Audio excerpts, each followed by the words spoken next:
Hello बच्चों, आज मैं आपको मैथिली शरण गुप्त जी के द्वारा लिखा हुआ कैकेयी अनुताप नामक पद्य खंड पढ़ाऊंगी और इसकी व्याख्या करूंगी। बच्चों, कैकेयी अनुताप अर्थात कैकेयी का प्रायश्चित। अनुताप अर्थात प्रायश्चित। कैकेयी के बारे में आप सभी जानते हैं।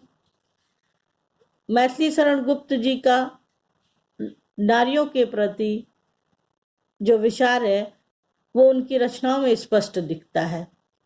उन्होंने ही कहा था कि अबला जीवन हाय तुम्हारी यही कहानी, आंचल में है दूध और आंखों में पानी। अब आप कैकेयी अनुताप पढ़ने जा रहे हैं। कैकेयी जिन्होंने भगवान राम को वनवास दिया 14 वर्ष का, तो आपने अभी तक उनको अपने दृष्टिकोण और नजरिए से जाना। आज आप एक नई कैकेयी से परिचित होंगे। एक नई कैकेयी आपके सामने आएंगी जो गुप्त जी आपको दिखा रहे हैं। एक विस्तृत दृष्टिकोण, स्त्री का ऐसा रूप कि आपने भी कल्पना नहीं की होगी। हमने जो अभी तक कैकेयी के बारे में जाना, सुना, समझा, पढ़ा, उससे कहीं अलग है और कैकेयी के प्रति आपके मन में सम्मान की भावना का उदय होता है। तो बच्चों, कैकेयी अनुताप, कैकेयी का प्रायश्चित। आप इसके पहले के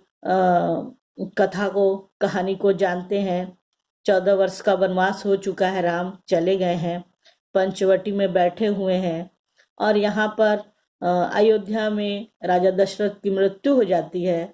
भरत बुलाए जाते हैं ननिहाल से और भरत आते ही अपनी माता कैकेयी से कहते हैं कि मुझे वो राज्य नहीं चाहिए जिसमें राम नहीं है, और वो उस अयोध्या के राज सिंहासन को लेने से इनकार करते हैं।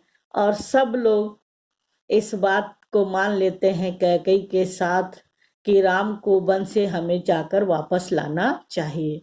और सभी अयोध्या वासियों के साथ सभी राम, भरत, लक्ष्मण, शत्रुघ्न की जो माताएं हैं, यानी माता कौशल्या, सुमित्रा और कैकेयी, ये सभी राम को मनाने वन जाते हैं कि राम वापस आए। और आप इसमें देखेंगे कि भरत की महिमा का कैसा चित्रण गुप्त जी ने किया है। तदंतर बैठी सभा उटज के आगे, नीले वितान के तले दीप बहु जागे। टकटकी लगाए नयन सुरों के थे वे, परिणामोत्सुक उन भयातुरों के थे वे। उत्फुल्ल करौंजी कुंज वायु रह रह कर, करती थी सबको पुलक पूर्ण मह मह कर।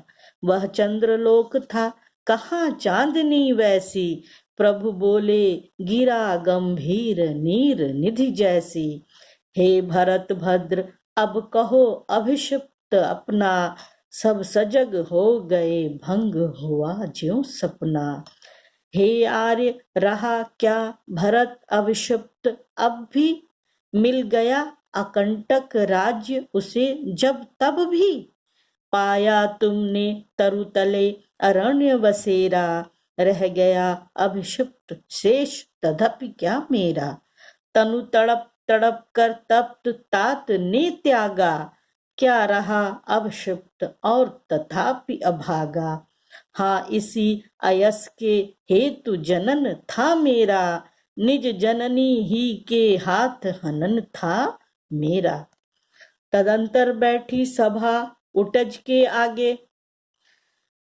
नीले वितान के तले दीप बहु जागे। मैथिली शरण गुप्त कहते हैं उसके पश्चात राम के पर्णकुटी के आगे पूरी सभा बैठ गई है और नीले वितान अर्थात आसमान में दीपक रूपी तारे टिमटिमा रहे हैं और उन्हीं तारों के बीच टकटकी लगाकर नेत्रों से टकटकी लगाकर जो देवता हैं वो आसमान में खड़े हैं और परिणामोत्सुक हैं, परिणाम जानने के लिए उत्सुक हैं, भयातुर हैं, भय से डरे हुए हैं और परिणाम जानने के लिए उत्सुक हैं कि राम वन में रुकेंगे या अपने परिजनों के मनाने से वो अयोध्या लौट जाएंगे।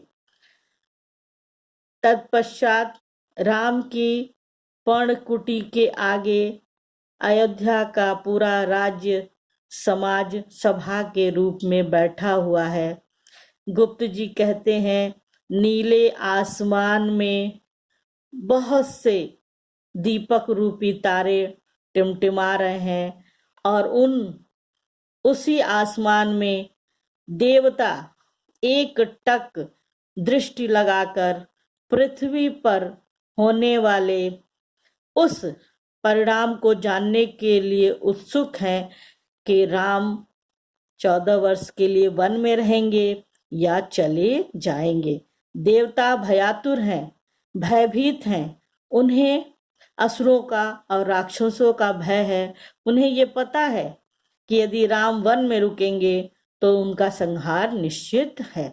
गुप्त जी कहते हैं, उत्फुल्ल करौंजी कुंज वायु रह रहकर करती थी सबको पुलक पूर्ण मह कर, कि उस कुटिया के किनारे करौंजी के पुष्प लगे हुए हैं और करौंजी के पुष्पों से स्पर्श कर कर जब वायु चलती है तो उसकी सुगंध सबको प्रफुल्लित कर देती है, सबको सुगंध युक्त कर देती है। वह चंद्रलोक था, कहाँ चांदनी वैसी, चारों तरफ चंद्रमा की चांदनी फैली हुई है उस पंचवटी में, और उस चांदनी में सभी उस चंद्रलोक अर्थात यहाँ पर कि चंद्रमा की चांदनी चारों ओर उस पंचवटी वन में फैली हुई है, जहाँ राम अपनी कुटिया के आगे अपने परिजनों के साथ बैठे हुए हैं। सभा लगी हुई है, आसमान में देवता भय से भयभीत होते हुए भी टकटकी लगाकर पृथ्वी पर परिणाम जानने के लिए उत्सुक होते हुए देख रहे हैं। चारों ओर करंजी के फूल की कुंजे हैं और उन कुंजों से वायु जब स्पर्श करके बहती है तो एक सुगंध सबको पुलकित कर जाती है, प्रसन्न चित्त कर जाती है, और ऐसा लगता है जैसे ये कोई चंद्रलोक की सभा है जहाँ चारों ओर चंद्रमा की अपूर्व चांदनी फैली है। किंतु ऐसी चांदनी और ऐसा चंद्रलोक कहीं और नहीं है, इस पृथ्वी पर ही है। ऐसे वातावरण में प्रभु श्री राम गिरा गंभीर नीर निधि जैसी, गिरा अर्थात वाणी, गंभीर जानते हैं आप, नीर निधि सागर, सागर के समान गंभीर वाणी में कहते हैं भरत से कि हे भरत भद्र, अब कहो अब क्षिप्त अपना, सब सजग हो गए भंग हुआ ज्यों सपना। कहते हैं कि हे श्रेष्ठ भरत, अब तुम अपने आने का कारण बताओ। अभिषिप्त अर्थात कारण, इच्छा, अभिलाषा, इष्ट जो आप अभिष्ट चाहते हो, तो इसके कई अर्थ हैं बच्चों। अभिषिप्त, अभिष्ट, अभिलाषा, अपनी इच्छा और उद्देश्य, ये सब शब्दों का आप प्रयोग अपने शब्द भावार्थ के अनुसार कर सकते हैं। तो भगवान राम गंभीर सिंधु के समान, सागर के समान गंभीर वाणी में भरत से कहते हैं कि हे श्रेष्ठ भरत, अब आप अपने आने का उद्देश्य कारण बताइए। सब सजग हो गए भंग हुआ से सपना। इस बात को सुनकर उस सभा में जो सभी लोग सम्मोहित हुए से बैठे थे वो सब सजग हो जाते हैं। ऐसा लगता है जैसे कोई सपना भंग हो गया हो, सपना टूट गया हो। भरत कहते हैं श्री राम से, हे आर्य रहा क्या भरत अभिषिप्त, अब भी मिल गया अकंटक राज्य उसे जब तब भी। स्वयं भरत कहते हैं कि हे आर्य, हे राम से संबोधित हैं भरत, उन्हें आर्य कहकर उनका सम्मान बढ़ाते हैं और कहते हैं क्योंकि राम उनके बड़े भाई हैं। तो भरत कहते हैं कि हे आर्य, क्या भरत के लिए इस संसार में अब कुछ भी इच्छित है? इच्छित अर्थी पाने योग्य, इच्छा करने योग्य, क्योंकि मुझ जैसे भरत को बिना कांटों वाला राज्य, अकंटक, जिसमें कोई कांटा नहीं है, विघ्न नहीं है, बाधा नहीं है, कठिनाइयां नहीं है, ऐसा अयोध्या का राज उसे मिल गया है। तो मुझ भरत को के लिए अब इस संसार में क्या कुछ बचा है, क्या उद्देश्य है? क्योंकि मुझे तो सब मिल गया। मेरे ही कारण पाया तुमने तरु तले अरण बसेरा, कि हे आर्य, मेरे ही कारण आपने तरु वृक्ष तले, नीचे, अरण्य, वन, बसेरा मतलब निवास, मेरे ही कारण आज आप इस वन में निवास कर रहे हैं, एक वृक्ष के नीचे। इस प्रकार अकंटक राज्य भी मुझे आपने दे दिया। तो क्या अभिषिप्त, क्या मेरे लिए इस जीवन में अब कुछ भी अभिष्ट है? कुछ भी मुझे पाना है? क्या मेरी कोई अभिलाषा होनी चाहिए? ऐसा क्या है? तनु तड़प तड़प कर तप्त तात ने त्यागा, मेरे ही कारण, मेरे तप, तात मतलब पिता, कि मेरे ही कारण मेरे पिता ने अपना शरीर तड़प तड़प कर त्याग दिया। अर्थात भरत यहाँ कहते हैं कि हे आर्य, मेरे ही कारण मेरे पिता की मृत्यु हुई। क्या रहा अभिषिप्त और तथापि अभागा? प्रश्न करते हैं राम से ही भरत कि मुझ जैसे अभागे के लिए क्या अब इस संसार में कुछ अभिलाषा, मनोकामना, इच्छा है, उद्देश्य है, क्या बचा है? हाँ, इसी अयस के हेतु जनन था मेरा, निज जननी ही के हाथ हनन था मेरा। भरत कहते हैं कि इसी अपयस के लिए, इसी कलंक के हेतु लगता है मेरा जन्म इस पृथ्वी पर हुआ है। जनन मतलब जन्म, और इस कलंक और इस अपयस का कौन कौन है इसका कारण? निज जननी, स्वयं मेरी माँ है। स्वयं स्वयं जननी मतलब माता, कि स्वयं मेरी माँ ही मेरे ही इस अभ्यस का कारण है। निज जननी ही के हाथ हनन था मेरा। कहते हैं हे आर्य, इसी अपयस के कारण, इसी कलंक के लिए लगता है मेरा इस पृथ्वी पर जन्म हुआ, इस संसार में जन्म हुआ, और ये अपयस मुझे स्वयं अपनी माता के द्वारा ही लगाया गया है।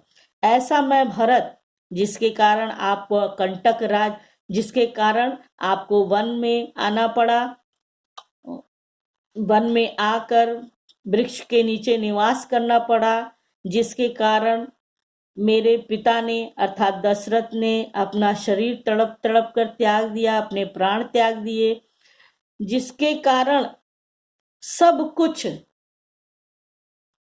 संसार में जो कुछ अच्छा हो रहा था वो सब अयोध्या के समाज में, अयोध्या के परिवार में बिगड़ गया। ऐसी माँ का मैं पुत्र हूँ, ऐसा अपयस मेरी माँ के द्वारा ही मुझ पर लगाया गया है। तो मुझ ऐसे अभागे भरत के लिए इस संसार में अब क्या अभिषिप्त है, अब क्या इच्छा है, अब क्या अभिलाषा है, और आर्य वो किसके लिए है? क्योंकि संसार नष्ट है, भ्रष्ट हुआ घर जिसका। क्योंकि इस संसार में जिस व्यक्ति का घर टूट गया है, भ्रष्ट हो गया है, उसके लिए इस संसार में सब कुछ नष्ट हो गया है। मुझसे मैंने ही आज स्वयं मुंह फेरा, हे आर्य बता दो तुम अभिषिप्त मेरा। भरत कहते हैं कि अब इन विकट परिस्थितियों में मैं स्वयं ही नहीं जानता कि मुझे इस संसार से क्या चाहिए, क्या अभिषिप्त है मेरा, क्या लक्ष्य है मेरी, क्या अभिलाषा है मेरी, क्या मेरे जीवन का उद्देश्य है, मुझे किस चीज की कामना करनी चाहिए, मैं स्वयं ही नहीं जानता। लेकिन हे आर्य, हे श्रेष्ठ भ्राता, यदि आपको मेरे जीवन का उद्देश्य पता हो, मेरे जीवन की अभिलाषा पता हो, मेरे जीवन की कामना पता हो, तो हे आर्य, आप कृपा करके आज मुझे स्वयं ही बता दें कि मेरे जीवन का उद्देश्य क्या है। जैसे श्री राम भरत के द्वारा ये सुनते हैं, देखिए वो क्या करते हैं। प्रभु ने भाई को पकड़ हृदय पर खींचा, रोदन जल से सब विनोद उन्हें फिर सींचा। श्री राम अर्थात प्रभु अपने भरत भाई को पकड़ लेते हैं और उन्हें अपने हृदय से लगा लेते हैं और आंखों से, नेत्रों से रुदन हो रहा है, अर्थात नेत्रों से अश्रु बह रहे हैं और हंसते हुए वो उन्हें अपने सीने से लगा कर कहते हैं, उसके आशय की थाह मिलेगी किसको, जनकर जननी ही जान न पाई जिसको।